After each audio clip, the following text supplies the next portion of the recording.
waxaa jiri jiray aabbo way arag ahaa iyo 4 wiil oo uu dhalay ayuu doonayay in uu baro in aanay isku dhiibin si degdeg ah. waxa uu u diyaariyay geed ku yaala goob masaafo u jirta in ay soo eegaan xaalkiisa xilliyo kala duwan. kii koowaad waxa uu tegay xilliga jiilaalkii, kii labaadna gu'ii, kii saddexaadna xagaagii, kii afraadna deyrtii. maalinta dambe ayuu isugu yeeray waxa uuna weydiiyey xaalka ay ku soo arkeen geedkii, waxayna ku jawaabeen sidan.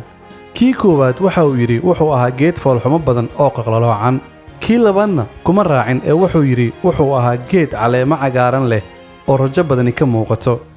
kii saddexaadna labadooduba wuu khilaafay, wuxuuna yidhi wuxuu ahaa geed leh ubaxyo udgoon badan oo indhaha aad u soo jiidanaya. kii ugu yaraana dhammaantooda wuu beeniyey, waxa uuna yidhi wuxuu ahaa geed bislaaday oo diyaar u ah in mirihiisa la gurto. odaygii aabbahood waxa uu dhammaantood u sheegay in ay saxsan yihiin, laakiin mid kastaaba arkay xilli keliya. xilli keliyana laguma xukumi karo nolosha geedka iyo nolosha qofeedba, oo waa in la sugaa inta 4 xilliba dhammaanayaan.